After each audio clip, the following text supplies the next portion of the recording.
The opportunity to win a VIP Skyfire double pass as we come together around the lake Saturday the 16th of March makes us happy. Happy with a capital H.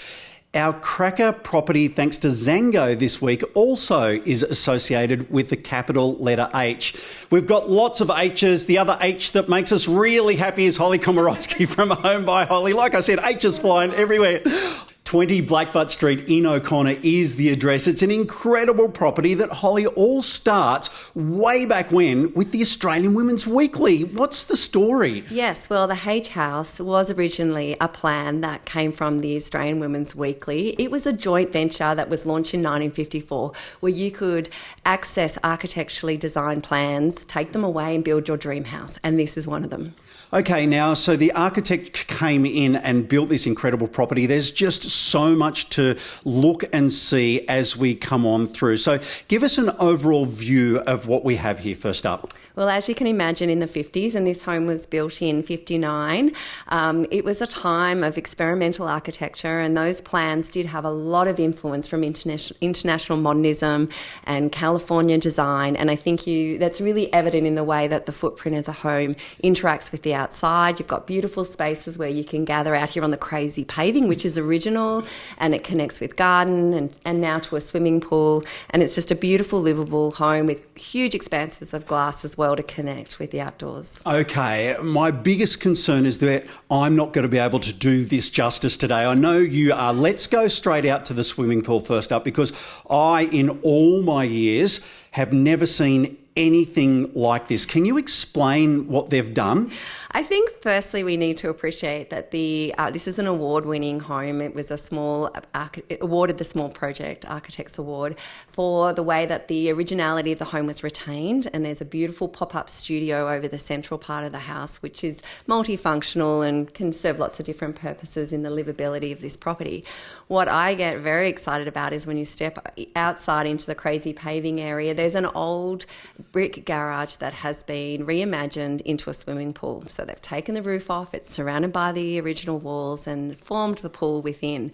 And it's just cool and it's inviting, and it just adds another, fantastic dimension to the home.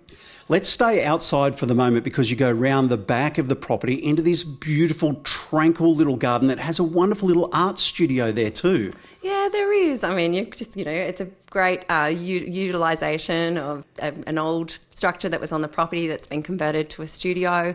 You've got the beautiful olive tree, you've got vegetable gardens, you've got lovely green expanses of lawn. The way the home is sited allows for it to be cool, even though it's a really hot day. It maintains a moderate temperature. So I think there's sometimes an assumption that older houses don't perform well with energy efficiency, but this house really does. It's sited, really well on the block, captures north sun, but also has great cross-flow ventilation. Absolutely. Holly is right. It's hot outside at the time of recording. We walked in here. It is cool. Suit on, no dramas. Let's go into the bathroom that has this funky style island bath with the shower then located on the wall. I haven't seen one like this.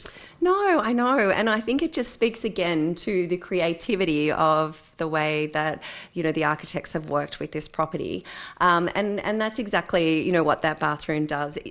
I'm always of the view that things don't have to be done a certain way, and so the idea that there's a swimming pool that's contained within, the repurposed garage, there's a bath in the centre of the bathroom which just, helps the flow of the functionality. Like it's fantastic. It's a really beautiful example of, a really well designed home. We've got that spiral staircase outside, inside a kitchen that's been reimagined with stainless steel benches. We've got a bookcase that sort of looks like its own little library area too. What's your favourite part of this property? I know there's so much.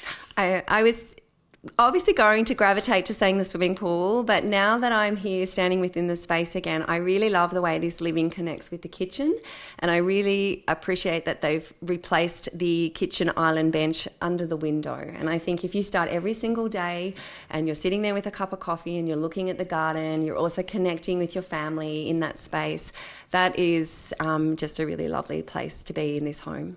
Okay, for people watching, what's the final message?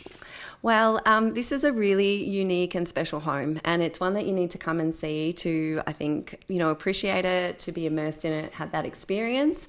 It's very understated from the street. It's on a beautiful O'Connor Street, Black Butte Street. It's elevated, it's close to reserve, but when you drive past it, you wouldn't know what is really behind the facade. So definitely come along and have a look. When can we have a look? Saturday, 12:30. There you go. Come and have a look at this beautiful property, the Zango Cracker property. Now, for an opportunity to win those VIP Skyfire tickets, this is all the trimmings, the fancy eats, the location, parking, drinks as well. Just go to the Zango website, zango.com.au/Skyfire. Look at the QR code, then just follow the bouncing ball and you're in the running. Can't wait for that, Holly. Again, it's an experience. Thank you so much for showing us through. Thanks, Cam. All right, here we are, O'Connor. It is the Zango Cracker property of the week.